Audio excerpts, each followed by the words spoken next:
பனிக்காலம் வந்தாலே இருமலும் சேர்ந்து வந்துடும். அதனால் நாங்கள் இன்றைக்கி வீட்டிலேயே கஷாயம் போடலாம் அப்படின்னு சொல்லிட்டு 2 வெத்தலை, கொஞ்சோண்டு துளசி, மிளகு சீரகம் நுணுக்கி போட்டு நல்லா கொதிக்க வச்சு ஆளுக்கு ஒரு டம்ளராக வடிகட்டி குடிச்சாச்சுங்க.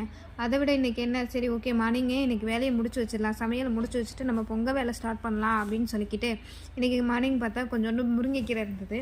ஸோ அதை பறிச்சுட்டு வந்துட்டு அதையும் ரெடி பண்ணிவிட்டு வாழைத்தண்டு இருந்தது, அதையும் எடுத்து ரெடி பண்ணி வச்சிடலாம் அப்படின்னு சொல்லிட்டு ரெடி பண்ணி வச்சுட்டோங்க. வச்சு முடிச்சதுக்கப்புறம் பொங்கல் வேலையை ஸ்டார்ட் பண்ணோம். பொங்கல் வேலையை ஸ்டார்ட் பண்ணும்போது பார்த்தா ஏதாவது புதுசாக டிஃப்ரெண்ட்டாக ஒரு பொருள் கிடைக்கும் இல்லையா, அந்த பொருளை கிடைக்கும்போது பார்த்து ஆசையாக இது இப்படி இருக்குது அப்படி இருக்குது, இதில் நிறைய ஸ்டோரிஸ்லாம் கூட நமக்கு வந்து ஞாபகம் வரும் இதை ரெடி பண்ணும்போது பார்க்கும்போது. ஸோ அந்த மாதிரி நாங்களும் பார்த்துட்டு பேசிட்டு எல்லாமே இருக்கும்போது பசங்களுக்கு ஒரு பொருள் கிடைக்கும், ஆனால் அதை தேடவே மாட்டாங்க. யாராவது ஒருத்தவங்க போய் அதை கை வச்சாங்கன்னா அந்த பொருள் தான் எனக்கு வேணும் அப்படின்னு சொல்லி சண்டையை போடுவாங்க. எல்லார் வீட்லையும் இது நடக்குதா என்னன்னு எனக்கு தெரியாது, பட் எங்கள் வீட்டில் இது நிறையவே நடக்கும். உங்கள் வீட்டில் நடக்குதா என்னன்னு எனக்கு கமெண்ட்டில் சொல்லுங்கள். ஓகே, பாய்.